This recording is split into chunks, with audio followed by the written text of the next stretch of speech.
বিপদ আপদ আপনাকে সন্ত্রস্ত করে রাখতে পারে, কিন্তু এই বিপদ প্রত্যেকের জীবনে কোনো না কোনো কারণে থাকে। এটা আপনাকে দেখায় যে আপনার মধ্যে কি খামতি রয়েছে, কেন রয়েছে।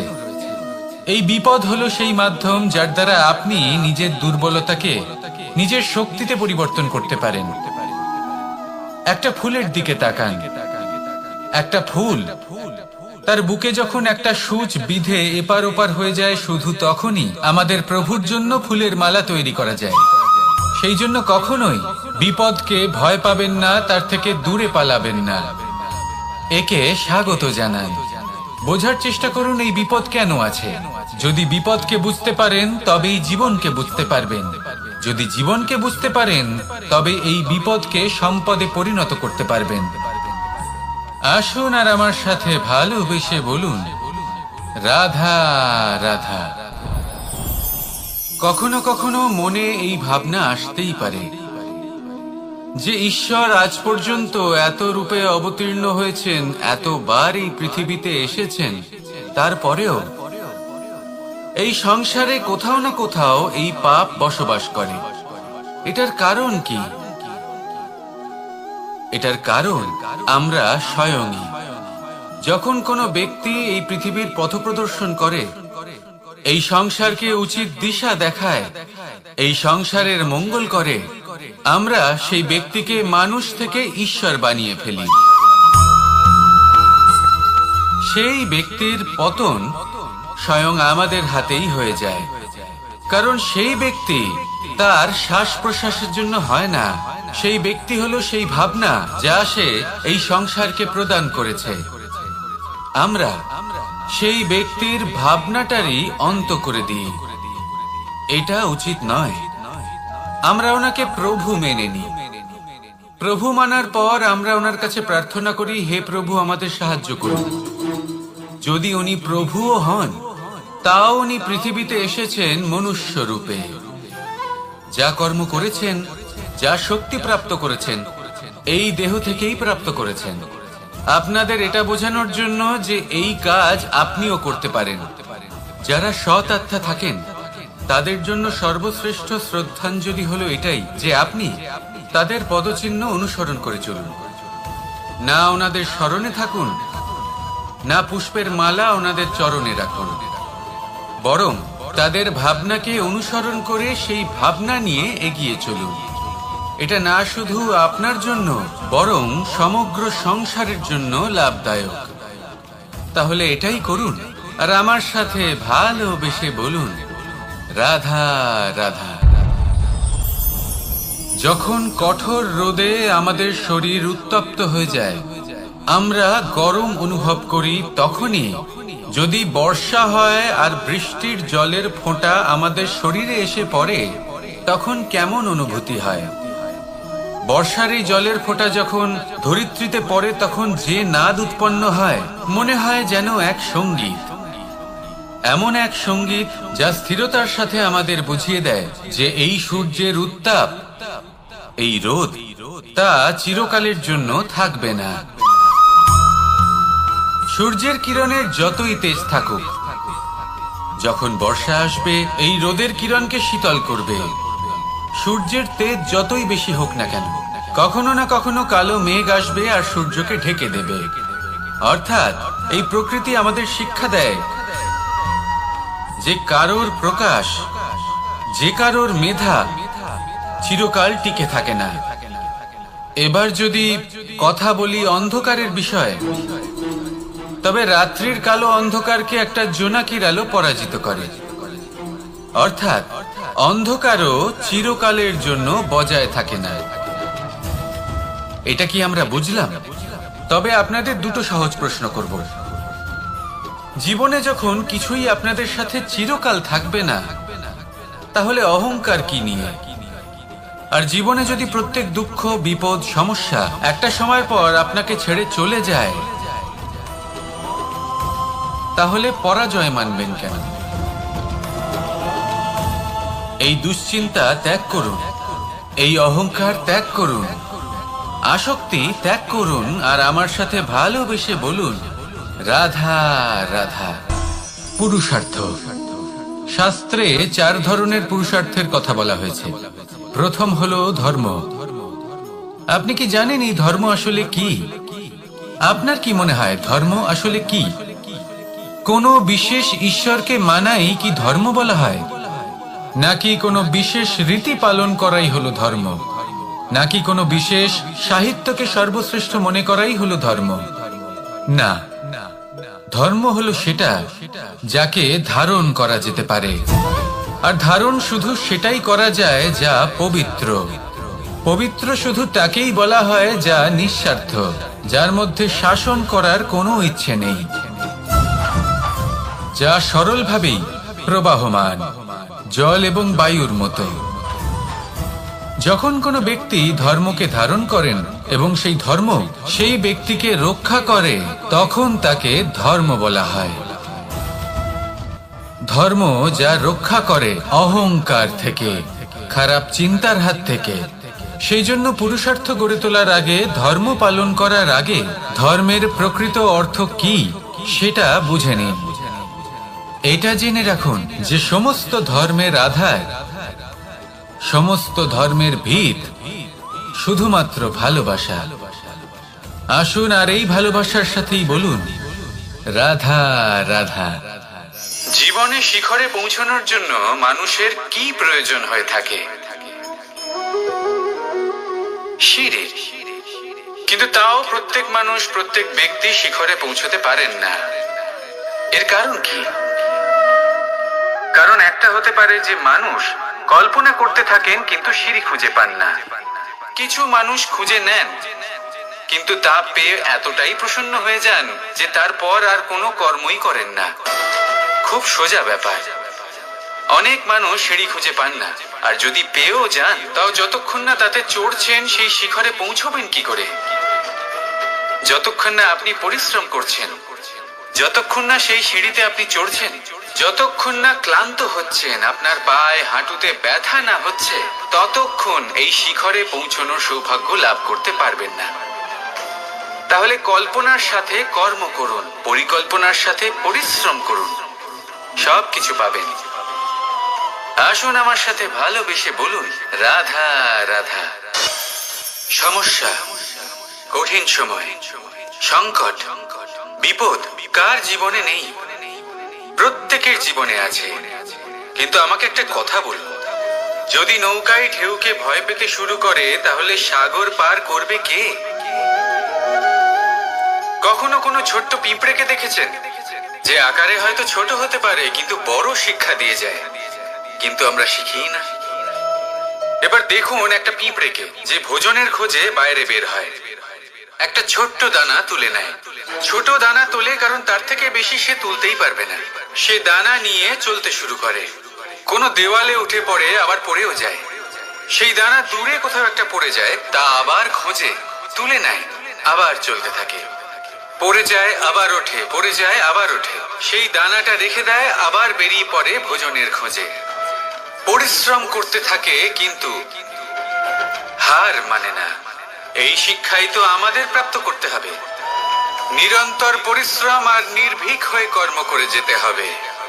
এটাই হলো সাফল্যের মাধ্যম, এটাই হলো জয়ের মন্ত্র, অচ্যুত অজয় অস্ত্র। তাহলে আসুন আর আমার সাথে ভালোবেসে বলুন রাধা রাধা।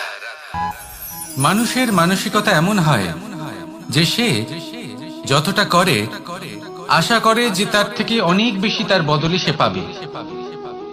দেখুন, সবকিছুই আপনার ভাবনা চিন্তার উপর নির্ভর করছে। আপনি যদি ফলের বিষয়ে ভেবে কর্ম করতে থাকেন তাহলে সেটা অনুচিত। জীবনের আসল আনন্দ হলো নিজের কর্ম করতে থাকা, ফলের চিন্তা করা উচিত নয়। যদি আপনি এরকম ভাবেন যে আমি এতটা করছি, আমার এতটা পাওয়া উচিত, সেই ভাবনা অনুচিত।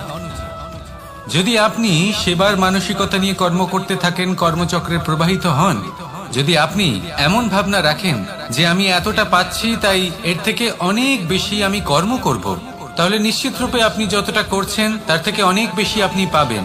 আপনার আশার থেকে অনেক বেশি আপনি পাবেন। শুধু জীবনে অনেক বেশি কাজ করতে থাকুন, ফলের চিন্তা করবেন না।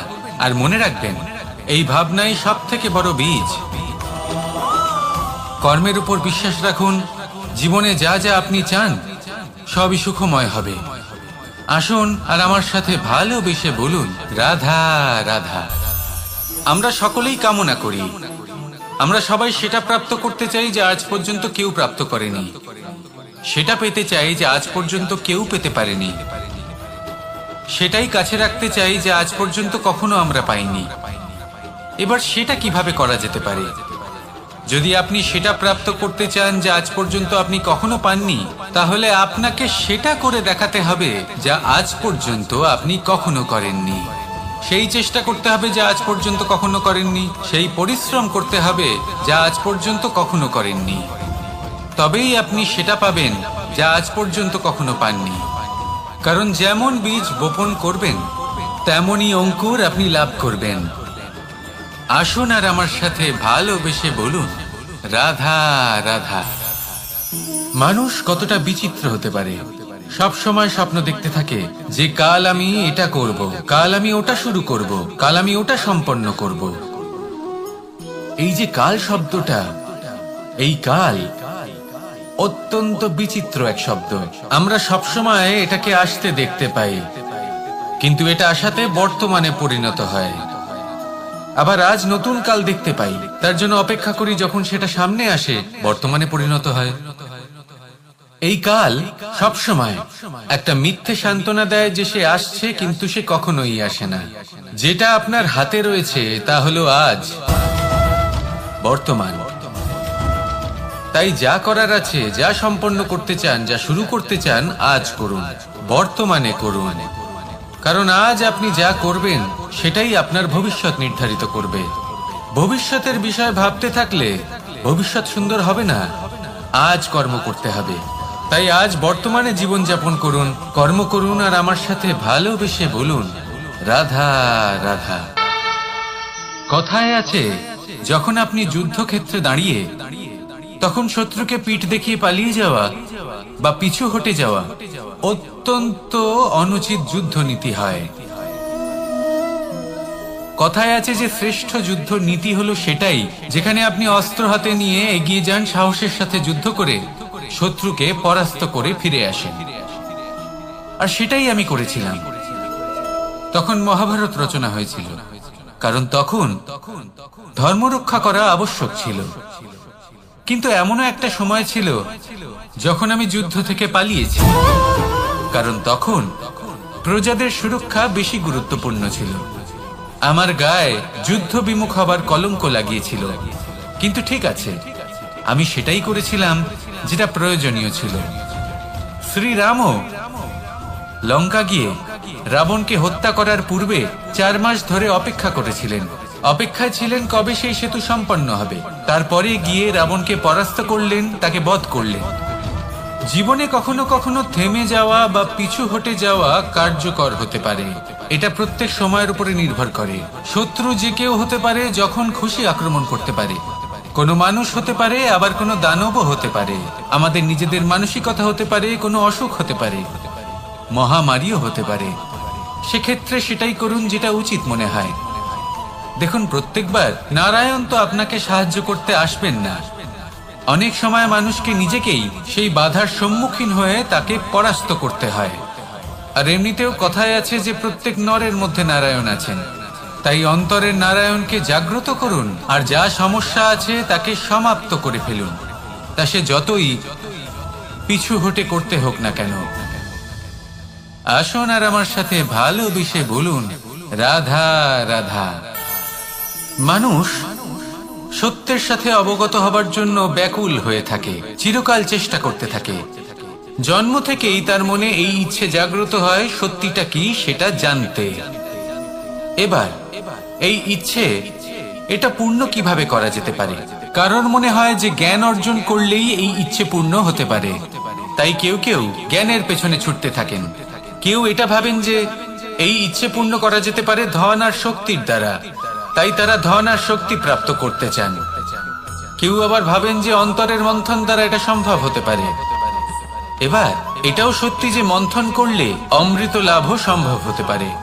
কিন্তু তার জন্য এই মন্থন করার জন্য একটা উচিত দিকে অগ্রসর হওয়া প্রয়োজনীয়। উচিত সংযমের দ্বারা সামনে এগোতে হবে, আর কোনো আশা না করে সামনে এগিয়ে যেতে হবে, তবেই এটা সম্ভব হতে পারে।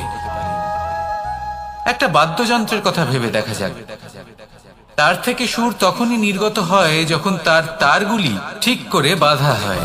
যদি বেশি বেঁধে ফেলা হয় তাহলে তার ছেড়ে যেতে পারে, আর যদি ঢিলে থেকে যায় তাহলে তার থেকে উচিত সুর নির্গত হবে না। একটা অত্যন্ত গুরুত্বপূর্ণ কথা মনে রাখবেন, সত্যকে লাভ করার প্রাথমিক আধার হলো অনুশাসন। জীবনে এই অনুশাসন আনুন, সত্য আপনা আপনি আপনার কাছে চলে আসবে, আর এই মন প্রসন্ন হয়ে বলবে রাধা রাধা।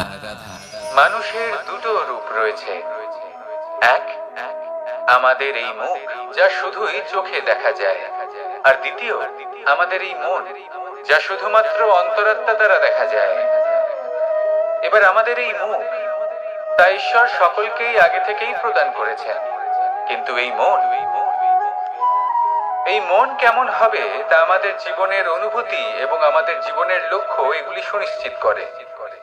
অর্থাৎ নেত্র দিয়ে দেখা যায় আমাদের এই মুখ, তা শুধুই এই কারণে প্রয়োজন যাতে সংসার আমাদের দেখতে পায়, আমাদের চিনতে পারে।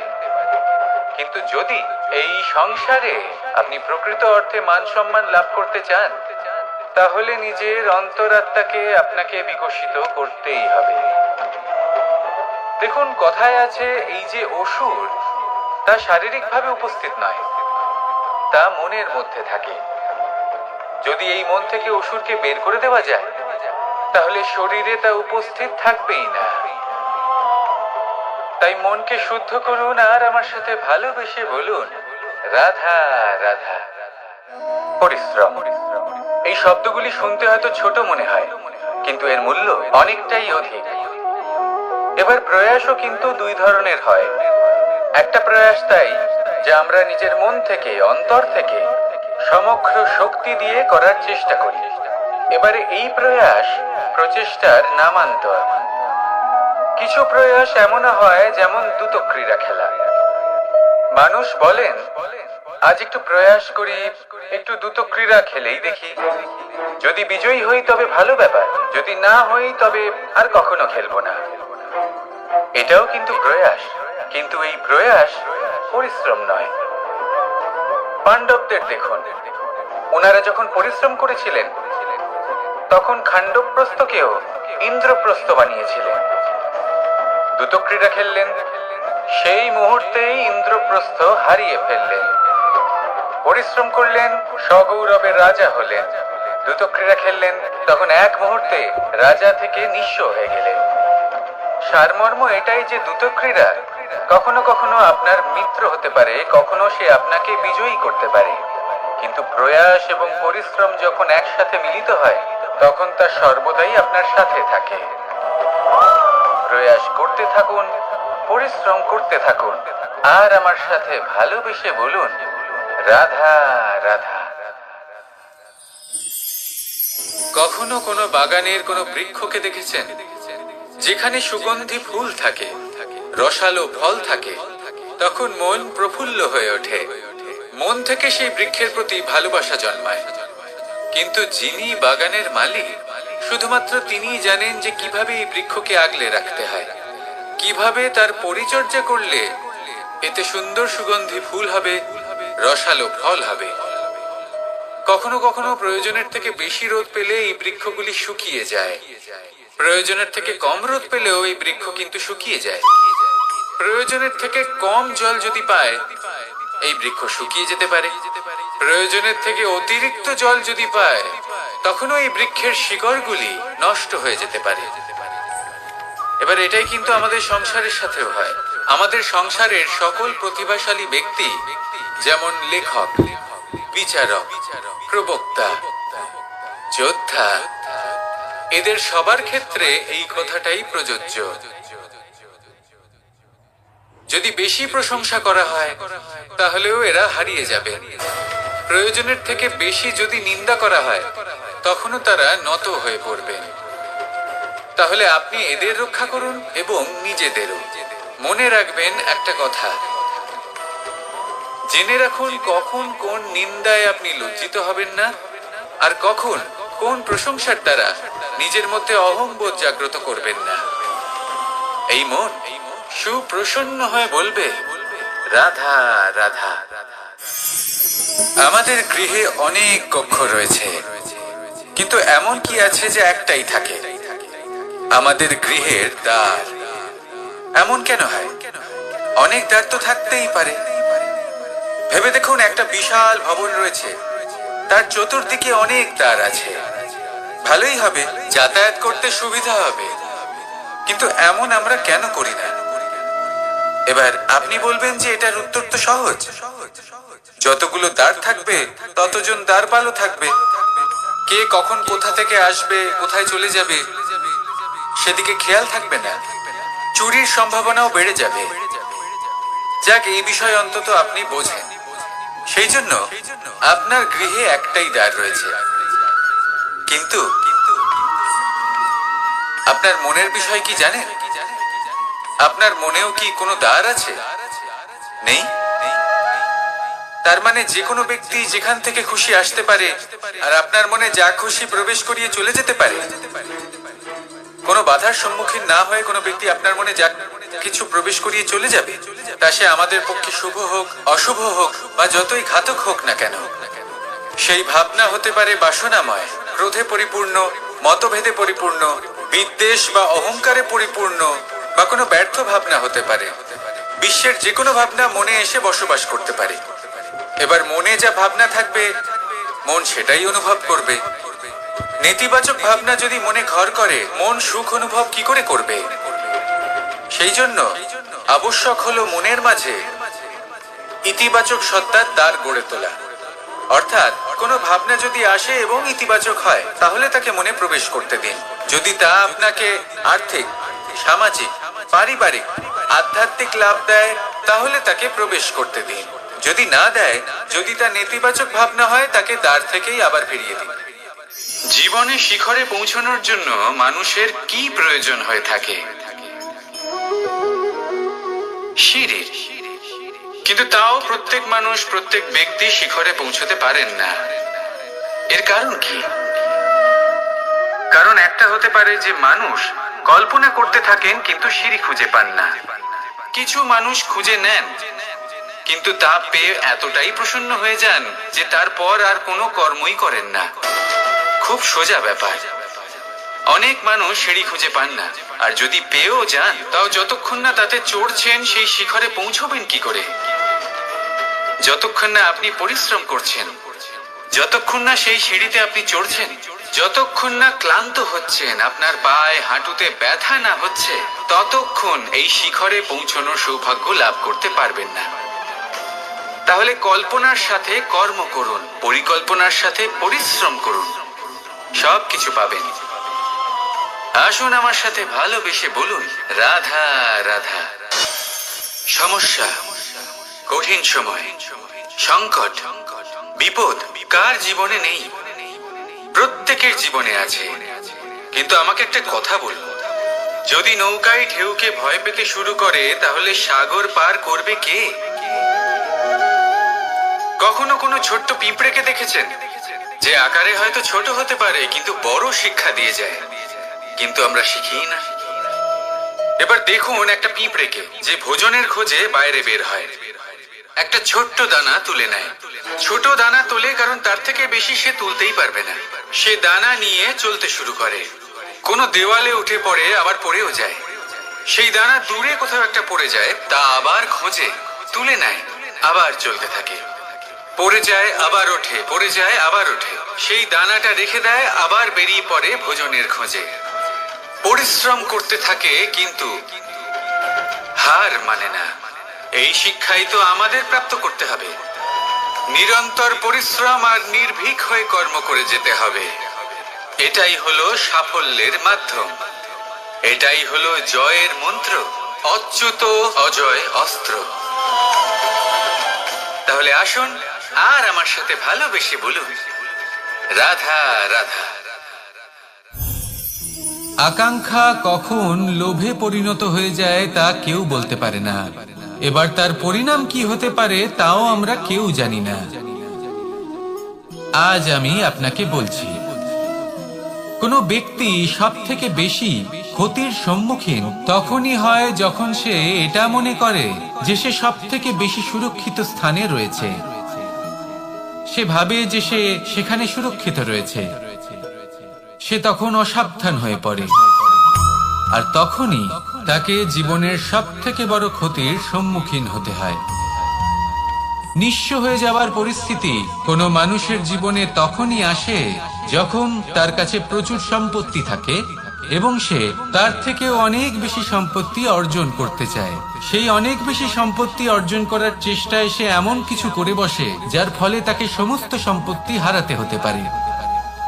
একজন রচনাকার নিজেই নিজের প্রতিভা একদম শেষ করে দিতে পারে যখন সে অনেকগুলো কাজ নিজের কাঁধে নিয়ে নেয়।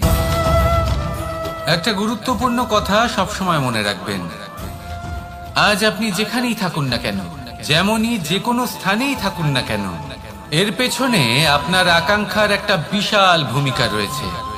কিন্তু মনে রাখবেন, আপনাকে শিখতে হবে যে কখন আর কিভাবে নিজের উচ্চাকাঙ্ক্ষাগুলিকে লাগাম পরাতে হবে, কারণ এটা অত্যন্ত আবশ্যক। তাই আসুন আর আমার সাথে ভালোবেসে বলুন, রাধা রাধা। সংসারের বিভিন্ন ক্ষেত্রে আপনি অনেক কিছুই দেখতে পাবেন, যে কোনো খেলা, কোনো নাটক দেখতে পাবেন, কেউ কোনো খেলা খেলছে তা দেখতে পাবেন, আর দর্শকগণ এই দেখে অত্যন্ত আনন্দ লাভ করেন, হাততালি দিতে থাকেন, প্রশংসা করতে থাকেন, নিজের অন্তরের উৎসাহ প্রকাশ করতে থাকেন। কি দেখে করেন? সেই সমস্ত খেলোয়াড়দের দেখে করেন যারা এই খেলাটা খেলছে, তাই না? কিন্তু অনেক সময় সেই খেলোয়াড়রা সেই খেলার আনন্দ উপভোগ করতে পারেন না, কারণ ওনারা চাপা পড়ে যান তাদের কামনার চাপে, জয় লাভ করার কামনা, প্রথম স্থান লাভ করার ইচ্ছে, প্রতিযোগিতায় সব থেকে এগিয়ে থাকার ইচ্ছে তাদেরকে এই খেলা উপভোগ করতেই দেয় না। সেই জন্য কখনো কখনো এই খেলোয়াড়দের থেকে অনেক বেশি আনন্দ উপভোগ করেন দর্শকগণ, যেখানে এই খেলাটা কিন্তু খেলছেন খেলোয়াড়রাই। আমি এটা বলছি না যে এই ইচ্ছে, এই আকাঙ্ক্ষা অনুচিত না, কিন্তু তার সাথে সেই খেলা, সেই কর্মের আনন্দ উপভোগ করাও অত্যন্ত গুরুত্বপূর্ণ। তাই সেটা উপভোগ করুন। যে উৎসাহ আপনি উপভোগ করছেন তা যাপন করা অত্যন্ত গুরুত্বপূর্ণ। দেখুন, সত্যি বলতে এটা কিন্তু আপনার অধিকারও বটে। আপনি যে কর্ম করছেন তার ফল তো আপনি অবশ্যই পাবেন। সেটা যখন আপনি পাচ্ছেন তখন আপনার তা উপভোগ করা উচিত। সেটাই করুন। জীবনে সফলতা এবং অসফলতা এরা আসা যাওয়া করতে থাকে। যখন সাফল্য আসবে তখন তা উপভোগ করুন, যখন অসফলতা আসবে তখন তার থেকে শিক্ষা লাভ করুন। সাফল্য আপনার কাছে আবার ফিরে আসবে। আর এই মন, আপনি তো জানেন, এই মন প্রসন্ন হয়ে বলবে, রাধা রাধা। ভোজন। এই সংসারে যেই হোক না কেন, কোনো মানুষ হোক, কোনো প্রাণী হোক, কোনো কীট হোক বা কোনো বনস্পতি হোক, প্রত্যেকের জন্য ভোজন অতি আবশ্যক। কারণ ভোজন থেকেই শক্তি পাওয়া যায়, আর সেই শক্তি দিয়েই সংসারের, আমাদের জীবনের সমস্ত কার্য করা যায়। এবার এমন এক ধরনের শক্তি হয় যা শীতের ঋতুতে সূর্য থেকে আমরা পেয়ে থাকি, আর আরেক ধরনের উত্তাপ হয় যা দিয়ে ভোজন রান্না করা হয়, সুস্বাদু নানান ধরনের ভোজন। এবার অত্যন্ত গুরুত্বপূর্ণ হলো যে ব্যক্তি সেই ভোজন বানাচ্ছেন তার মানসিক পরিস্থিতি, এবং সেই ব্যক্তি যিনি ভোজন গ্রহণ করছেন তার মানসিক অবস্থা। যখনই আপনি ভোজন বানাচ্ছেন তখন ভালোবাসার সাথে কাজটা করুন, ধন্যাত্মক ভাব নিয়ে, সৎ ভাবনার সাথে। কারণ আপনার এই মানসিক স্থিতি শক্তির আকারে সেই খাদ্যের সাথে মিলে মিশে যায়। আর যখনই আপনি ভোজন গ্রহণ করছেন তখন সদ্ভাবনার সাথে, প্রসন্নতার সাথে গ্রহণ করুন, ধন্যাত্মক ভাব নিয়ে। যদি আপনি প্রসন্নতার সাথে রান্না করেন, প্রসন্নতার সাথে খাদ্য গ্রহণ করেন, তাহলে আপনি প্রসন্নই থাকবেন, আর মন সুপ্রসন্ন হয়েই বলবে, রাধা রাধা। কখনো কোনো চাতক পাখিকে দেখেছেন? কথায় আছে যে বছরে মাত্র একবার সে তার তৃষ্ণা মিটিয়ে থাকে, আর তাও আকাশে ভেসে থাকা মেঘের দ্বারা ঘটানো বৃষ্টির জলের ফোঁটা থেকে। আর কোথাও থেকে সে তার তৃষ্ণা পূরণ করে না। সারা বছর সে নিদারুণ গরম সহ্য করে, তীব্র শীতও সহ্য করে, শুধু এই আশা নিয়ে যে বছরে একবার অন্তত সেই মেঘের ঘন ঘটা হবে, বৃষ্টি হবে, আর সে তার তৃষ্ণা নিবারণ করবে। এটা আসলে কি? এটা আসলে বিশ্বাস। সেই বিশ্বাস যে বছরে একবার সেই মেঘ আসবে তৃষ্ণা নিবারণ করতে। যেমন দেখুন, একটা সূর্যমুখী ফুল সারা রাত অন্ধকারের সাথে যুদ্ধ করে, কারণ তার বিশ্বাস যে ভোরবেলায় সূর্য তাকে অবশ্যই দর্শন দেবেন।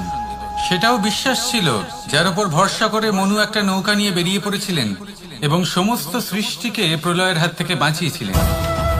সেটাও ছিল ভালোবাসার প্রতি বিশ্বাস, যার উপর ভরসা করে বানর এবং ভাল্লুক সেনা নিয়ে শ্রীরাম আক্রমণ করেছিলেন সমস্ত বরদানপ্রাপ্ত অসুরগণ এবং রাক্ষসগণের লঙ্কায় এবং জয় লাভ করেছিলেন। এই বিশ্বাসই হলো এই বিশ্বের আশা। বিশ্বাস রাখুন যে আপনি হলেন সর্বশ্রেষ্ঠ এবং শুধুই নিজের কর্ম করতে থাকুন। এই বিশ্বাসের আশাই আপনাকে প্রতি মুহূর্তে বল প্রদান করবে। এ হলো আমার বিশ্বাস। আসুন আর আমার সাথে ভালোবেসে বলুন, রাধা রাধা।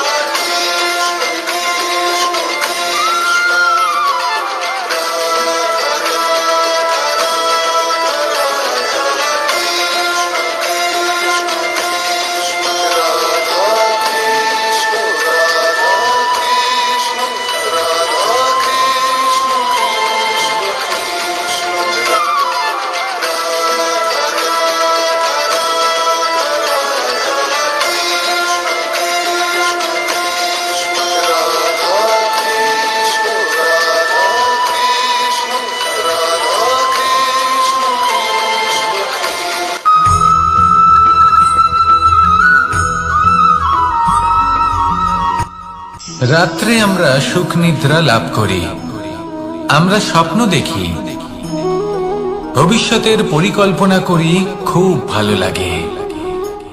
সকালে যখন চোখ খুলি নিদ্রা ভঙ্গ হয়, স্বপ্ন সেইখানেই ভেঙে যায়, আর তারপর আমরা আমাদের রোজকার জীবন যাপন করি। স্বপ্ন হয়তো মানুষ রাতের বেলায় দেখেন, কিন্তু সেটাকে সার্থক দিনের বেলাতেই করতে হয়। রাতে মধুর বাতাসের নিচে কোমল শয্যায় শুয়ে মাতার গলায় মিষ্টি গান শুনতে শুনতে নিদ্রায় আচ্ছন্ন হওয়া, স্বপ্ন দেখা, ভবিষ্যতের পরিকল্পনা করা বড়ই সরল। কিন্তু সকালবেলায় সময় মতো উঠে সূর্যের তাপ সহ্য করে, সেই উষ্ণতা সহ্য করে সর্বাঙ্গ ঘেমে গিয়ে নিজের পথ খুঁজে বের করা, সেই পথে অগ্রসর হওয়া, বাধা বিপত্তি এসবের সম্মুখীন হওয়া, আর তারপর লক্ষ্য লাভ করা, এগুলো কঠিন কাজ। এ হলো অত্যন্ত কঠিন কাজ। যদি আপনি চান যে স্বপ্ন আপনি দেখেছেন তা সত্যি হোক, তাহলে দিনের বেলায় আপনাকে বেরিয়ে কর্ম করতেই হবে, পরিশ্রম করতেই হবে। মনের এই চক্ষু দিয়ে স্বপ্ন দেখা সম্ভব, কিন্তু যদি আপনি বুঝতে পারেন যে এই স্বপ্নই হলো আপনার লক্ষ্য, তাহলে তাকে সার্থক করতে শুধুমাত্র পরিশ্রম দ্বারাই করতে হবে। তাহলে পরিশ্রম করুন আর আমার সাথে ভালোবেসে বলুন, রাধা রাধা। মানুষের জীবনে তিনটি গুণ অত্যন্ত প্রয়োজনীয়: শ্রদ্ধা, বিনম্রতা, যোগ্যতা।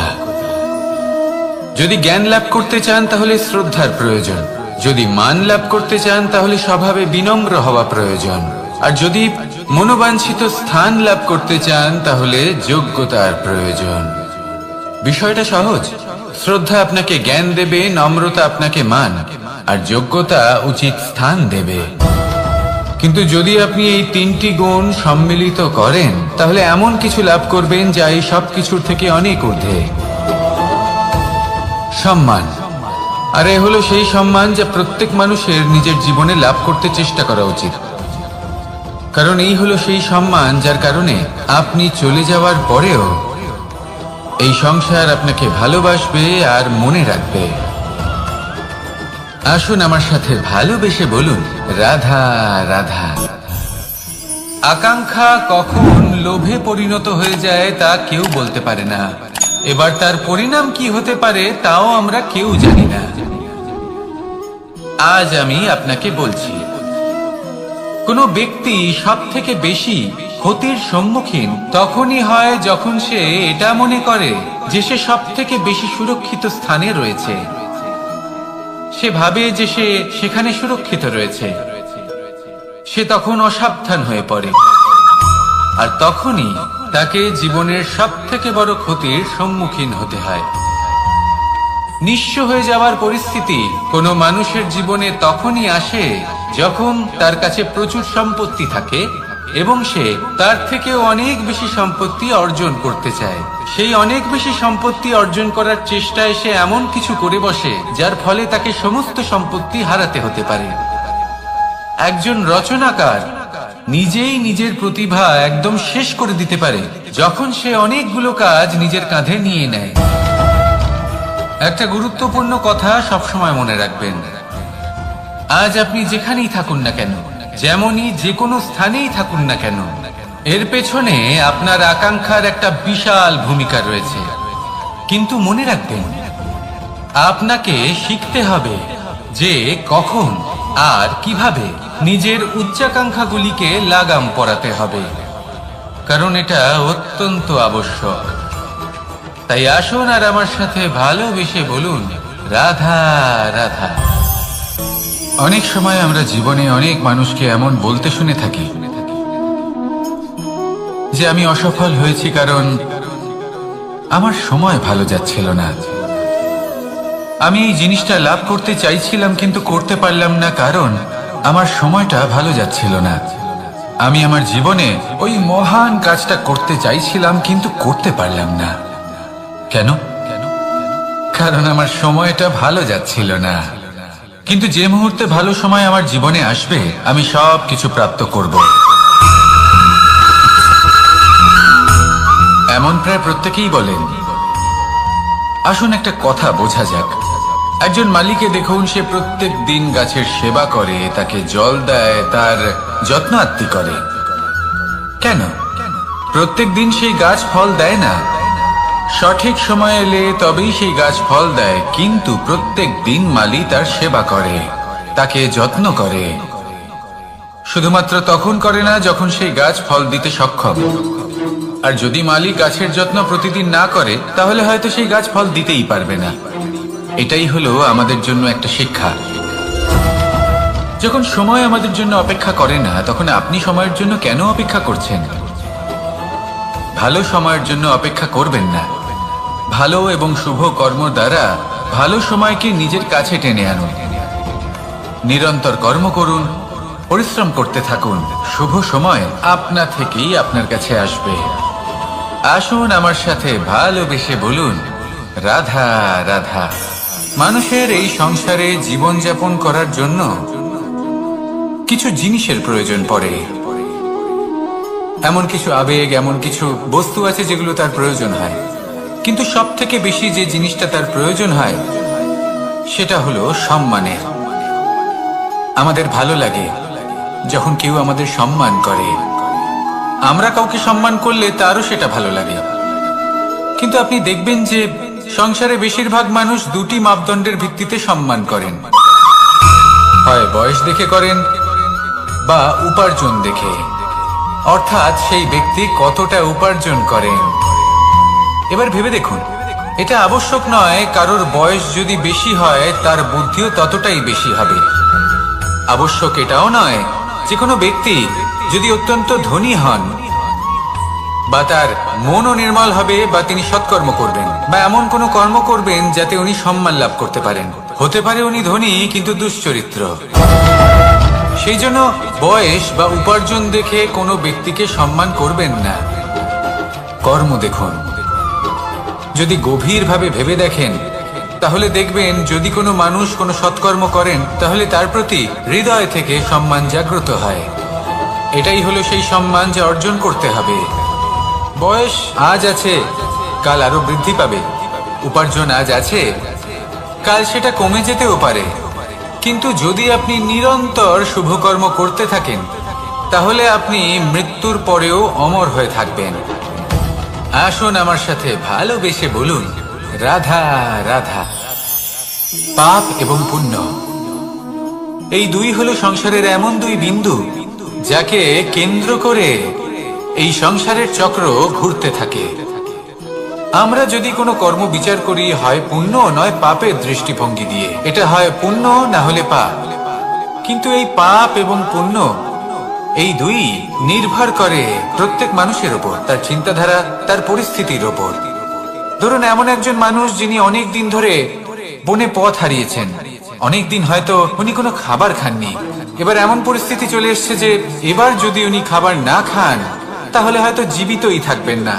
আর এমন অবস্থায় ওনার সামনে যদি কোনো প্রাণী আসে তাহলে তাকে শিকার করা, এটা কিন্তু তার কাছে পাপ নয়, এটা তো জীবিত থাকার একমাত্র উপায়। এটা তার কাছে পুণ্য সম। আর যদি আমি এমন একজন ব্যক্তির কথা বলি যিনি সরল, যিনি একটি সুখী, শান্ত, সুরক্ষিত জীবনযাপন করছেন, তার কাছে কিন্তু এটা পাপ। এইরকমই এই সংসারে ভিন্ন ভিন্ন পরিভাষা আছে পাপ এবং পুণ্যের। তার মধ্যে যদি আমি আপনাকে একটি সরল পরিভাষা দিই, সেটা হলো জীবনে যখনই কোনো কর্ম করবেন সেটা নিয়ে একটু ভেবে দেখুন যে এই যে কাজটা আমি করছি তার ফলে এই যে অন্য মানুষেরা আছেন এই সংসারে, তারা কি দুঃখ পাবেন?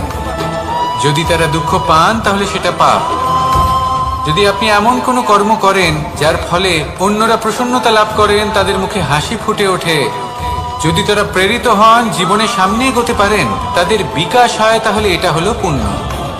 তাই জীবনে সবসময় পুণ্য করতে থাকুন আর আমার সাথে ভালোবেসে বলুন, রাধা রাধা। বনস্পতি ফলনের জন্য আমাদের কিসের প্রয়োজন পড়ে? একটু ধরিত্রীর, একটু পরিশ্রমের, আর একটা বীজের। এবার যদি মানুষের কথা বলি তাহলে এখানে ধরিত্রী হলো মানুষের এই জীবন, যেখানে মানুষ নিজের ইচ্ছের ফল ফুল ফলন করতে চায়। পরিশ্রম হলো আমাদের কর্ম, আর বীজ হলো আমাদের নির্বাচন। আমাদের বেছে নিতে হবে যে আমরা কি বপন করব, আম নাকি ফণি মনসা, এর মধ্যে আমরা কি পেতে চাই? রসালো ফলের ফলন চাই নাকি কাঁটার ফলন চাই, তা আমাদের উপর নির্ভরশীল। কিন্তু একটা কথা ঠিক, লক্ষ্য যেমনই হোক না কেন, জীবন যেমনই হোক না কেন, যদি আপনি লক্ষ্যের দিকে এগোতে থাকেন তাহলে কর্মের সাথে খামখেয়ালি আচরণ করতে পারবেন না। যদি আপনি এমন করেন তাহলে এটা আপনাকে একটা অনুচিত লক্ষ্যে পৌঁছে দেবে, সেটা কিন্তু নিশ্চিত। সবসময় এটা মনে রাখবেন, কর্মের সাথে খামখেয়ালি হবেন অর্থাৎ কর্মফলও আপনার সাথে খামখেয়ালি হবে। তাহলে নিষ্ঠার সাথে কর্ম করতে থাকুন আর নিজের লক্ষ্যকে প্রাপ্ত করুন। আর আমার সাথে ভালোবেসে বলুন, রাধা রাধা। অগ্নি চতুর্থ তত্ত্ব, সব থেকে বেশি গুরুত্বপূর্ণ কিন্তু তার থেকেও বেশি ভয়াবহ। কখনো অগ্নিকে নিয়ন্ত্রিত রূপে উনুনে জ্বলতে দেখেছেন? এই অগ্নি আমাদের খাবার বানাতে সাহায্য করে, যা আমাদের শক্তি প্রদান করে। কিন্তু এই অগ্নি যখন বিচলিত হয়ে, অনিয়ন্ত্রিত হয়ে কোন বনের আগুন হয়ে ওঠে, তখন মহা বিনাশ ঘটে যায়। আপনারই অন্তরের ঊর্জা হলো এই অগ্নি। এটা আপনার শক্তিও, আপনার ক্রোধ। একে ব্যবহার কিভাবে করবেন তা আপনারই হাতে। যদি কোনো ব্যক্তি নিজের অন্তরের এই ঊর্জাকে ব্যবহার করেন শক্তির রূপে, তাহলে সে বিকাশ ঘটাতে পারে, নির্মাণ ঘটাতে পারে। কিন্তু যদি কোনো ব্যক্তি তার অন্তরের ঊর্জাকে বিধ্বংসী অস্ত্র বানিয়ে ফেলেন, তাহলে নিশ্চিত রূপে মহা বিনাশ ঘটতে পারে, যাতে বিনাশ তারও অবশ্যই হবে। অনেক বছর পূর্বে এমনই এক আগুনের দ্বারা এই সুন্দর পৃথিবীর নির্মাণ হয়েছিল। আর অনেক বছর পূর্বে এমন এক আগুনেই সমস্ত জীব এবং সংসার বিলুপ্ত হয়ে গেছিল। এবার আপনি আপনার অন্তরের ঊর্জা দ্বারা বিনাশ ঘটাতে চান নাকি নির্মাণ ঘটাতে চান, সেই সিদ্ধান্ত আপনারই। আসুন আমার সাথে ভালোবেসে বলুন, রাধা রাধা। কখনো কখনো এমন হয় আমরা আমাদের বাড়ির উঠোনে বীজ বপন করি, আর তা বিকশিত হয় একটা সুন্দর বৃক্ষে। তার শাখাগুলি প্রতিবেশীর বাড়ি পর্যন্ত পৌঁছায়। ফলের বর্ষণ প্রতিবেশীর বাড়িতেও হয়ে থাকে। আর আমরা ভাবি গাছ আমরা উৎপন্ন করব আর ফল খাবেন আপনারা। এই কেমন কথা হলো? আপনাকে এই কথা বুঝতে হবে যে এসব হলো ভৌতিক বস্তু, সাংসারিক বস্তু। কখনো নিজের বাড়ির বাগানে ভালোবাসার গাছ বপন করে দেখুন। তার শাখাও প্রতিবেশীর বাড়ি পর্যন্ত পৌঁছবে, ফলের বর্ষণ সেখানেও হবে। কিন্তু সেই ফল চাইতে আপনাকে যেতে হবে না, সেই ফল দ্বিগুণ মাত্রায় আবার আপনার কাছেই ফিরে আসবে। তাই নিজের বাড়িতে আর নিজের মনে ভালোবাসার গাছ উৎপন্ন করুন। এই জীবন প্রসন্ন হয়ে বলবে, রাধা রাধা। অ দিয়ে অন্ত, আ দিয়ে আরম্ভ, এই দুইয়েরই রাশি সমান। যদি আপনি মন দিয়ে দেখেন তবে দেখবেন এদের সম্পর্ক খুবই নিবিড়। কিভাবে? যখন কোনো কিছু শুরু হয় এটা নিশ্চিত হয়ে যায় যে তা সমাপ্তও হবে। আরম্ভই যদি না হয় তার সমাপ্তও হবে না। যা আরম্ভ হয়েছে তার সমাপ্তি হলো অবশ্যম্ভাবী। এটাই হলো প্রকৃতির নিয়ম, একে এড়ানো যায় না। এবার এই কথা আমরা সকলে জানি। এবার মানুষ কি ভাবে যে সমাপ্তির পরে কি হতে পারে, এর উত্তর তাদের কাছে নেই। তাদের উচিত অন্য কোনো বিষয় ভাবা যা বেশি গুরুত্বপূর্ণ। এবার মানুষ এটা জানে না যে মৃত্যুর পরে কি হতে পারে, কিন্তু এই কথা অবশ্যই জানে যে জন্ম থেকে মৃত্যু পর্যন্ত এই সময়, যাকে আমরা জীবন বলে থাকি, এই সময় আমরা কর্ম করতে পারি। এই কথা তো আমরা জানি। তাহলে এমন কি কর্ম করা যেতে পারে যা আমাদের সমাপ্তির পরও আমাদের প্রাসঙ্গিক করে রাখতে পারে, এই বিষয়ে ভাবা উচিত। যে জন্মগ্রহণ করেছে তার মৃত্যু হবেই, এটা সাধারণ বিষয়। কিন্তু ইতিহাস আজও সেই সকল মানুষজনকে স্মরণ করেন যাদের এই সংসার তাদের মৃত্যু নয়, বরং তাদের জীবনকালে যে কর্ম তারা করেছেন তার দ্বারা মনে রাখেন। সেই কর্মের কারণে এই সংসারে তাদের নাম, তাদের কর্ম, তাদের ব্যক্তিত্ব, তাদের কীর্তি অমর হয়ে থাকে এবং থাকবে। আপনার কাছে এতটা সময় নেই যতটা আপনার মনে হচ্ছে আপনার কাছে আছে। সেই জন্য যত শীঘ্র সম্ভব শ্রেষ্ঠ কর্ম করুন, যতটা পারবেন ততটা অধিক সুকর্ম করুন। এই সংসারে নিজেকে অমর করে তুলুন আপনার মৃত্যুর পরেও। আর আমার সাথে ভালোবেসে বলুন, রাধা রাধা। উমা, এ কি? আমি কখন থেকে এখানে অপেক্ষা করছি, হাত পেতে দাঁড়িয়ে রয়েছি যাতে একটা ফল আমার হাতে এসে পড়ে এবং সেটা আমি খেতে পারি। কখন থেকে অপেক্ষা করছি, কিন্তু সেটা হচ্ছেই না। এবার আপনি বলবেন যে এসব কি বলছি, এ কি অদ্ভুত কথা বলছি। যদি ফল খেতে হয় তাহলে আমাকে বৃক্ষে চড়তে হবে, ফলের কাছে পৌঁছতে হবে, তবেই তো ফল পাবো। এবার এটা অত্যন্ত সহজ ব্যাপার, কিন্তু এই বিষয়টা আপনি নিজের জীবনের প্রসঙ্গে ভেবে দেখুন। লক্ষ্য কোথায় আছে আপনি জানেন, সেই লক্ষ্যে পৌঁছানোর পথ কি সেটাও আপনি জানেন, সেই পথে চলার ক্ষমতাও আপনার রয়েছে, কিন্তু তাও আপনি নিজের লক্ষ্য লাভ করতে পারছেন না। কেন? কারণ আপনি অপেক্ষা করছেন যে লক্ষ্য আপনার সামনে চলে আসবে, কিন্তু তা হয় না। লক্ষ্য সে যাই হোক না কেন, ধন হোক, প্রেম হোক, কোনো সম্মান হোক বা মোক্ষ হোক, যদি আপনি তার দিকে অগ্রসর না হন তাহলে ফল প্রাপ্তি অসম্ভব ব্যাপার, তা কোনোদিনই হবে না। সেই জন্য আপনার চোখের সামনে আপনি যদি নিজের লক্ষ্যকে দেখতে পান তাহলে উঠুন এবং সেই দিকে অগ্রসর হতে শুরু করুন। নিজের অন্তরের সকল অশুভ গুণ দূর করুন, অলসতা ত্যাগ করুন, অজ্ঞানতা ত্যাগ করে দিন এবং চলতে থাকুন। অবশ্যই মনোবাঞ্ছিত ফল লাভ করতে পারবেন। মনে রাখবেন, চলতে থাকলে তবেই লক্ষ্য প্রাপ্তি হবে। অপেক্ষার দ্বারা শুধুমাত্র মৃত্যু লাভ হবে। আসুন আমার সাথে ভালোবেসে বলুন, রাধা রাধা। পাখি কখন জন্ম নেয়, কখন উড়তে শেখে, কখন বাসা বানাতে শেখে, কখন নিজের মৃত্যু লাভ করে, এসব আমাদের মধ্যে কেউ জানি না। কিন্তু পাখি একটা কথা খুব ভালো করে জানে, যে এই সংসারে যা কিছুই করুক না কেন, এই সংসারে ওকে নিয়ে কিচ্ছু যায় আসে না। এবার আমরা কি করি? কোনো কাজ করার আগে আমরা এটা ভাবি যে এই সংসার যদি আমাকে দেখে ফেলে, তাহলে কে জানে এই সংসার কি ভাববে, আমার প্রতিচ্ছবি কেমন তৈরি হবে কে জানে, কে জানে কি হবে আদি ইত্যাদি। এই সব ভাবনায় আমরা মগ্ন হয়ে যাই। কিছুটা এমন ভাবে মগ্ন হই যে বর্তমানের কর্মের এই জীবনের যাত্রাপথে সেই সময়ের আনন্দ উপভোগ করতে ভুলে যাই। এবার দেখুন একটা পাখি কি করে, ওর কর্ম হলো গান গেয়ে চলা। ওই পাখি গেয়ে চলে, কেউ ওর গান শুনুক বা না শুনুক, কেউ আদৌ শুনছে কিনা সেই বিষয়টা নিয়ে সেই পাখির কিছুই যায় আসে না।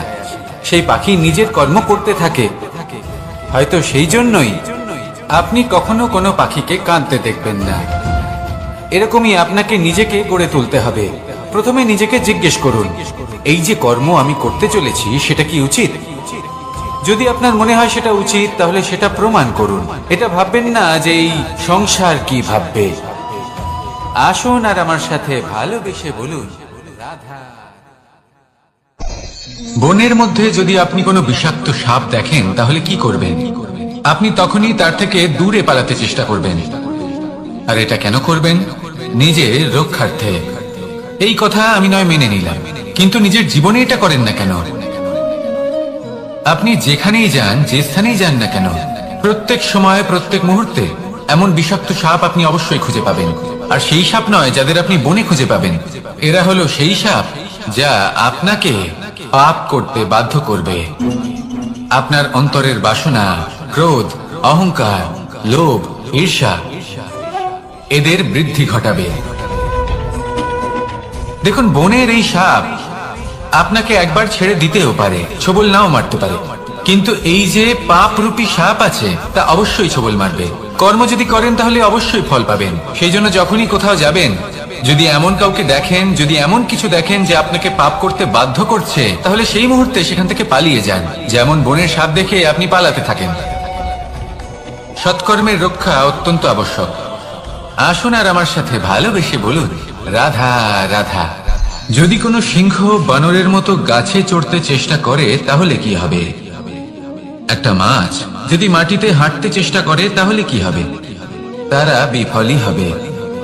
কিন্তু এরকম কেন হয়? তার কারণ হলো প্রকৃতির রচনা কিছুটা এরকম।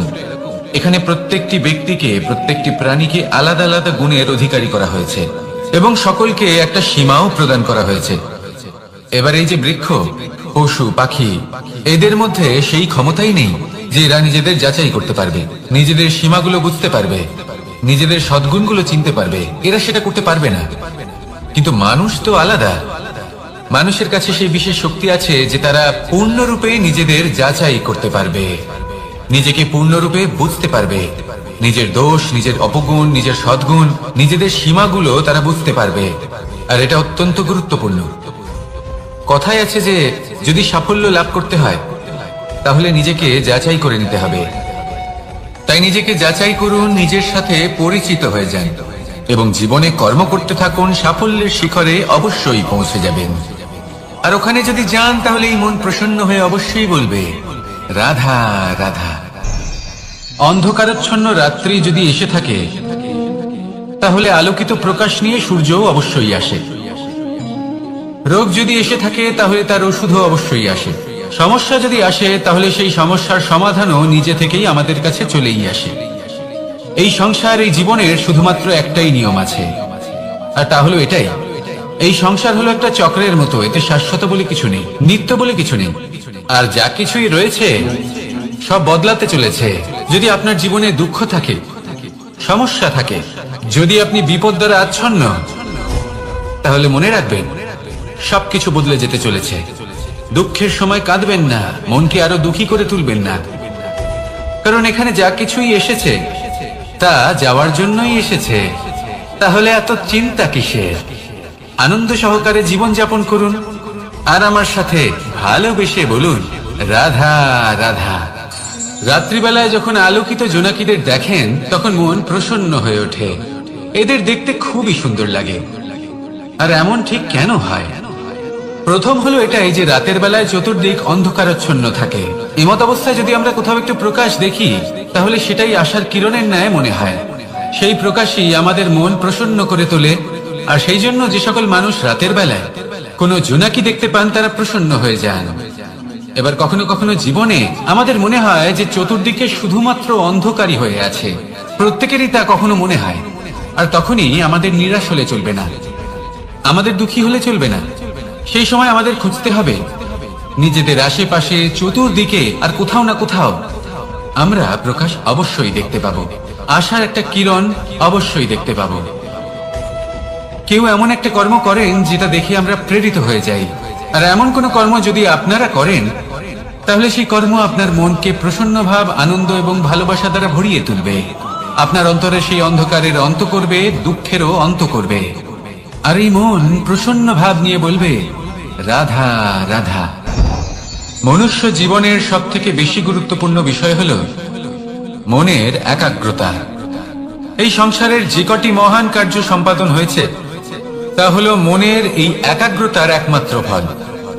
আপনি অবশ্যই দেখে থাকবেন অনেক ছোট বড় নদী যা বয়ে চলে তাদের সামনে একটা বাঁধ নির্মাণ করা হয় সেই সব নদীর জল সঞ্চয় করতে। বাঁধ হয়ে গেলে প্রয়োজন মতো বা মনের ইচ্ছে মতো তাকে ব্যবহার করা সম্ভব। এবার এটাই আমাদের মনের সাথেও সম্ভব। আমাদের মনের একাগ্রতা আজকের দিনে দাঁড়িয়ে বিভিন্ন ধরনের বিকার, ক্রীড়া এবং ভোগের মধ্যে ভাগ হয়ে গেছে। একে একত্রিত করতে হবে, একটা বাঁধ নির্মাণ করতে হবে, কর্মের বাঁধ। আপনাকে শুধু এটাই করতে হবে, যেটা উচিত কর্ম সেটাই করুন, যেটা অনুচিত কর্ম সেটা করা থেকে নিজেকে বিরত রাখুন। ব্যাস, এই কাজটাই আপনি করতে থাকুন, করতে থাকুন। মনের মধ্যে একাগ্রতার বাঁধ নির্মাণ করুন। আর একবার যদি তা নির্মাণ হয়ে যায় তাহলে যখন চাইবেন, যেখানে চাইবেন, যতটা চাইবেন একাগ্রতা প্রয়োগ করতে পারবেন। আর একবার যদি আপনি এটা শিখে যান তাহলে এই সংসারকে বদলে ফেলার মতো কাজ আপনি করতে পারবেন, সমাজকে শুধরাবার মতো কাজ করতে পারবেন। তাহলে এই মনকে একাগ্র করুন আর আমার সাথে ভালোবেসে বলুন, রাধা রাধা।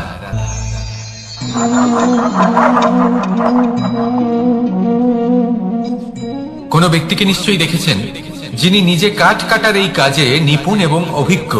এবার আপনারা দেখবেন যে তার মনোযোগ সমস্ত কাঠের ওপর থাকে না, তার মনোযোগ থাকে শুধুমাত্র একটা কাঠের ছোট্ট একটি অংশের ওপর, যেখান থেকে তার টুকরো করা হচ্ছে। কিন্তু সেটা উনি কেন করেন? যদি এটা উনি না করেন তাহলে সেই কাঠ সঠিক পদ্ধতি এবং তাড়াতাড়ি কাটা যাবে না। জীবনেও তাই হয়ে থাকে। আপনি হয়তো কোনো লক্ষ্য স্থির করেছেন বা পথ নির্বাচন করেছেন বা কাজ স্থির করেছেন যেটা আপনি করেই ছাড়বেন। তাহলে নিজের সম্পূর্ণ মনোযোগ শুধুমাত্র তার উপর কেন্দ্রীভূত করুন। যদি আপনার মন এদিক ওদিক তাকাতে থাকে, অস্থির হয়ে পড়ে, বিচলিত হয়ে পড়ে, যদি তা হয়ে থাকে তাহলে আপনি অবশ্যই অসফল হবেন। তাই কর্মঠ থাকুন, নিরন্তর কর্ম করতে থাকুন এবং পূর্ণ মনোযোগ দিয়ে নিজের কাজ করুন। নিজের পথে অগ্রসর হন বা নিজের লক্ষ্য প্রাপ্ত করতে চেষ্টা করুন। তারপর দেখুন কি হয়, কিভাবে উচিত পথে এবং তীব্র গতিতে আপনার লক্ষ্য আপনার কাছেই পৌঁছে যায়। আর আপনার এই মন প্রসন্ন হয়ে বলে, রাধা রাধা। কখনো কোনো নদীকে দেখেছেন? একই আকার, একই স্থান, শুধু প্রবাহিত হতে থাকে। এর মধ্যে কখনো কোনো অপদ্রব্য ফেলে দেখুন, দেখবেন সেটা বেশিক্ষণ সেখানে থাকে না। সেটা নদীর সাথে বইতে থাকে আর বয়ে যেতে যেতে সাগরে সমাহিত হয়ে যায় আর শেষ পর্যন্ত সাগর সেটাকে তটে ফেলে দেয়। কিছুটা এমন হওয়া উচিত আমাদের বিচারধারাও। এক স্থানে তা স্থগিত হওয়া উচিত নয়, এটা সবসময় প্রবাহমান হওয়া উচিত। তবেই আমাদের চেতনা, আমাদের মূল্যবোধ এবং আমাদের স্মৃতি এই তিনটি শ্রেষ্ঠ থাকবে। আর এটাই হলো পুকুর এবং নদীর মধ্যে পার্থক্য। নদীতে জল সবসময় বয়ে চলে, সেই জন্য পবিত্র থাকে, শুদ্ধ থাকে এবং পরিষ্কার থাকে। আর সেখানে এই পুকুরের তলদেশে সব জমা হতে থাকে আর সেই জন্য তা অপবিত্র হয়ে যায়। তাই সবসময় এই বিচারধারা প্রবাহমান রাখুন। যদি মনে কোনো ভাবনা চলে আসে, সেখানেই থেকে যায় এবং বিদ্যে থাকে, তাহলে তা বের করে দিন, তাকেও বয়ে যেতে দিন এবং তার যা উত্তর হবে তা সময়ের সাথে আপনার সামনেই চলে আসবে। শুধুই নদীর মতো প্রবাহমান হন আর আমার সাথে ভালোবেসে বলুন, রাধা রাধা। এই সংসারে সাফল্য লাভ করার জন্য জ্ঞানের প্রয়োজন হয়, পরিশ্রমের প্রয়োজন হয়, দৃঢ় নিষ্ঠার প্রয়োজন হয়। নিরন্তর চেষ্টা করা প্রয়োজনীয়। কিন্তু আরো কিছু আছে যা অত্যন্ত প্রয়োজনীয় এবং গুরুত্বপূর্ণ। তা হলো ভালো বন্ধু। তাদের থাকা অত্যন্ত প্রয়োজনীয়। যদি ভালো বন্ধু থাকে তাহলে সময় এলে তারা ঢাল হয়ে আপনাকে সুরক্ষা করবেন। সময় এলে অস্ত্রের মতো শত্রুকে সংহারও করবেন। যদি তিনি জ্ঞানী হন, তাদের মধ্যে সদ্গুণ থাকে, তাহলে এই সব গুণ আপনার মধ্যেও প্রবেশ করবে। তাহলে সাফল্যের জন্য ভালো বন্ধু পাওয়া অত্যন্ত প্রয়োজনীয়। কিন্তু শুধু বন্ধু কেন, ভালো শত্রুও থাকা প্রয়োজনীয়। এবার আপনি ভাববেন, আমি কি বললাম? যদি আপনার জীবনেও ভালো অর্থাৎ শক্তিশালী শত্রু থাকে, তাহলে আপনিও শক্তিশালী হতে থাকবেন। এই শত্রু আপনাকে প্রেরিত করবে আরো বেশি শক্তিশালী হয়ে ওঠার। কখনো কোনো হরিণকে দেখুন, তীব্র গতিতে দৌড়তে থাকে। কেন তীব্র গতিতে দৌড়য়? এই কারণে নয় যে কোথাও তার জন্য মধুর ঘাস অপেক্ষা করে রয়েছে, না। সে এই কারণে তীব্র গতিতে দৌড়য় কারণ সেটা না করলে তার পেছনে একটি সিংহ আছে যে ওকে নিজের ভোজন করে ফেলবে। তাই জীবনে বিপদ, সংকট, এই সবকিছুও হলো অত্যন্ত গুরুত্বপূর্ণ। তার সম্মুখীন হতে শিখুন আর আমার সাথে ভালোবেসে বলুন, রাধা রাধা। আমরা সবাই ফল খাই, কিন্তু আমাদের সেই ফলই প্রিয় হয় যে পরিপক্ক হয়ে ওঠে, যেটা নম্র হয়, আর যে ফল অনেক বেশি মিষ্টি আর সুস্বাদু হয়ে থাকে, যাদের রঙে বাহার দেখা যায়। সেইভাবে জীবনে আমরা নানান মানুষের সাথে পরিচিত হই, কিন্তু সেই মানুষই আমাদের মন ছুঁয়ে যায় যারা বিনম্র স্বভাবের, যাদের বাণী খুব মধুর, যাদের অন্তরে আত্মবিশ্বাসের একটা তেজ, একটা রং দেখা যায়। এবার এমন ব্যক্তি আমরা কি করে হব? ঠিক সেইভাবেই যেমন একটা ফল রোদ, বর্ষা, শীত, বায়ু, এই সকল সংকটময় পরিস্থিতির সম্মুখীন হয়ে পরিপক্ক হয়ে ওঠে, সেইভাবেই মানুষ সংকটময় পরিস্থিতির সম্মুখীন হয়ে পরিপক্ক হয়ে ওঠেন। যদি এই সংকটের সম্মুখীন হন তাহলে অভিজ্ঞ হবেন, আর এই অভিজ্ঞতাই শিক্ষা দিয়ে যাবে। এই অভিজ্ঞতা আমাদের শিখিয়ে দেয় যে আমাদের বিনম্র থাকতে হবে। অহংকার করে কোনো লাভ নেই। মধুর বাণীর যে কি মূল্য তা আমরা শিখতে পারি। এই অভিজ্ঞতাই আমাদের বুঝিয়ে দেয় যে উচিত অনুচিত কোনটা, আমাদের দৃষ্টিভঙ্গি তৈরি করে, আর এই দৃষ্টিভঙ্গি দ্বারা আত্মবিশ্বাস জাগ্রত হয়। সেই জন্য জীবনে কখনো বিপদ থেকে দূরে পালাবেন না, সেগুলোর সম্মুখীন হন, অভিজ্ঞতা লাভ করুন, তার থেকে শিক্ষা লাভ করুন, এইভাবেই পরিপক্ক হবেন। আসুন আমার সাথে ভালোবেসে বলুন, রাধা রাধা। ধন সঞ্চয় করা সম্ভব, আর সেই জন্য ধন সব থেকে বেশি মূল্যবান সম্পত্তি নয়। এবার আপনি বলবেন, আমি কি বলছি? এই ধন খুব মূল্যবান, আমরা সকলে অর্জন করতে ব্যস্ত। সেটা এই কারণে কারণ আপনারা জানেন না এই সংসারের সব থেকে বেশি মূল্যবান সম্পত্তি কি। এ হলো সেই সম্পত্তি যা কখনো সঞ্চয় করা সম্ভব নয়। আপনার কাছে যতই ধন থাকুক তা দিয়ে আপনি স্বাস্থ্য লাভ করতে পারেন, বাড়ি কিনতে পারেন, আদি ইত্যাদি, কিন্তু আপনি যতই ধনী হন না কেন, ফেলে আসা দিনের একটা মুহূর্ত আপনি লাভ করতে পারবেন না।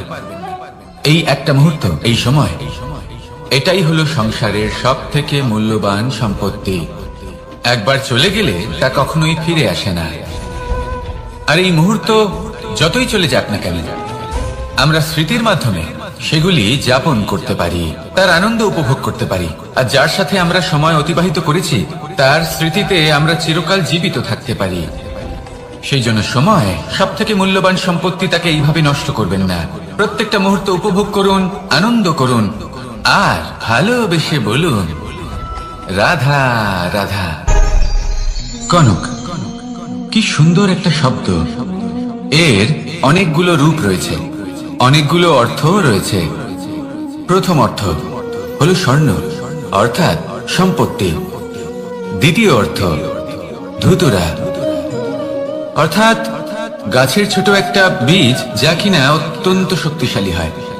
যদি বেশি মাত্রায় এর প্রয়োগ করা হয় তাহলে এটা বিষময় হয়ে উঠতে পারে। এই হলো সেই ধুতুরা যার প্রয়োগ মহাদেবের পুজোতে করা হয়। এবার প্রশ্ন হলো এটাই যে এই স্বর্ণ এবং এই ধুতুরার মধ্যে মিল কি রয়েছে? মিল হলো এটাই যে এই দুটোই মানুষকে মত্ত করে তোলে।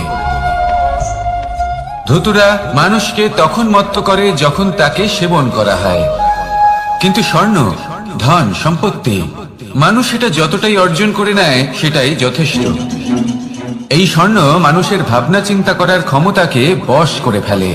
মানুষ সম্পত্তির লোভে মত্ত হয়ে ওঠে, কারণ যে যত চমৎকারী, যতটা অমূল্য হয় তাকে সামলানো কিন্তু ততটাই কঠিন, তাই না? তাই মনে রাখবেন, ধন, স্বর্ণ, সম্পত্তি এগুলো ধুতুরার থেকেও অনেক বেশি বিষাক্ত হতে পারে। তাই এর উপর আত্মসংযমের একটা কবচ পরিয়ে রাখবেন এবং বিবেকের শক্তির সাথে এগুলো প্রয়োগ করুন, তবেই কল্যাণ হবে। আসুন আমার সাথে ভালোবেসে বলুন, রাধা রাধা। আমার কাছে যশোদা মা যেমন, আমার কাছে দেবকী মা যেমন, আমার কাছে ঠিক তেমনই হলেন গোমাতা। এবার ভেবে দেখার বিষয় হলো এটা যে এই সংসারে অসংখ্য প্রাণী আছে, একজন গাইকে একজন মায়ের মর্যাদা কেন দেওয়া হয়? তাহলে এর অনেকগুলো কারণ আছে। এই গাই অর্থাৎ গোমাতা, এনারা হলেন অত্যন্ত শান্ত, শান্তিপ্রিয়, কখনো কারোর কোনো ক্ষতি করতেই পারেন না। গোমাতা যে দুধ আপনি কখনো কোনো সাধারণ পাখি দেখেছেন, যেমন বাবুই? সে কি করে? সে কোনো গাছের ডালে নিজের বাসা বানায়। এবার সেইখানে বাসা বানানো সহজ ব্যাপার, কারণ সামগ্রী আশেপাশেই পাওয়া যায়। কিন্তু সমস্যা হলো আক্রমণ।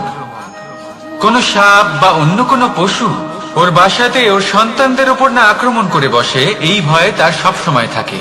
আর এটা সব থেকে কঠিন ব্যাপার এদের জন্য, নিজের বাসায় নিজের সন্তানদের সুরক্ষা। আর বাজ পাখি, যদি আমরা বাজের কথা বলি তাহলে তারা কি করে? বাজ পাখি কোনো উঁচু পাহাড়ের শিখরে, কোনো পাথরের খাঁজে নিজের বাসা তৈরি করে। এবার ওখানে বাসা বানানো একেবারেই সহজ ব্যাপার নয়, কারণ সামগ্রী আশেপাশে পাওয়া যায় না, দূর থেকে নিয়ে আসতে হয়। কিন্তু সেইখানে আক্রমণের ভয়ও কখনোই থাকে না। এইভাবে উচিত রূপে ও নিজের বাসা রক্ষা করতে পারে, নিজের সন্তানদের রক্ষা করতে পারে। এর সারমর্ম হলো এটাই, যদি সমস্যা বড় হয় তাহলে সমাধানও উচ্চমানের হওয়া উচিত। একটা বাজ পাখির মতো ভাবা আরম্ভ করে দিন, জীবনে যে কোনো সমস্যা ছোট মনে হবে। রাধা রাধা।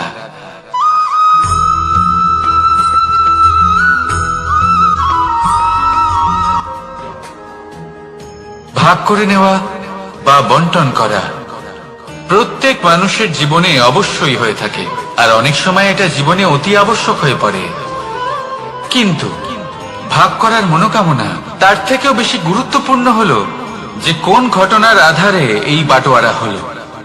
অনেক সময় এই বাটোয়ারা হলো শান্তির প্রতীক, আবার অনেক সময় এই বাটোয়ারা বিপ্লব ঘটাতে পারে, এমন এক বিপ্লব যা মহাযুদ্ধ ঘটিয়ে দিতে পারে।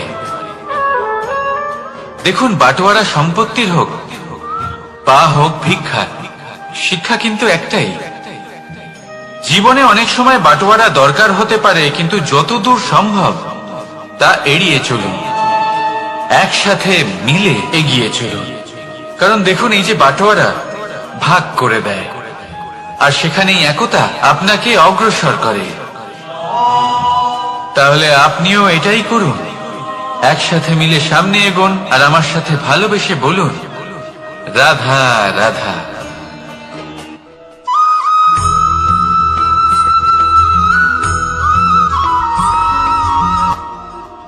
জীবনে এমন কিছু কাজ রয়েছে যা আপনাকে একাই করতে হয়, আর এমন কিছু কাজ রয়েছে যা আপনাকে একসাথে মিলে করতে হয়, একজোট হয়ে, সঙ্গবদ্ধ হয়ে। এবার সঙ্গবদ্ধ বলতে কি বোঝাতে চাইছি? আমি তাদের কথা বলছি না যারা বাস্তবিকভাবে একে অপরের সাথে কাজ করেন, আমি তাদের কথা বলছি যারা একে অপরের থেকে দূরে থেকেও একে অপরকে বিশ্বাস করেন। আমি আগেও বলেছিলাম, সমস্ত বিশ্বের আশা বিশ্বাসেই বসবাস করে, তাই না? তাই যেখানে সমস্ত বিশ্ব আছে, সমস্ত সংসার আছে, সেইখানেই বিশ্বাস রয়েছে। তাই আপনার আশেপাশে এমন দল সঙ্গবদ্ধ করুন যাদের আপনার উপর বিশ্বাস আছে আর যাদেরকে আপনি বিশ্বাস করতে পারেন। তাহলে আসুন আর আমার সাথে ভালোবেসে বলুন, রাধা রাধা।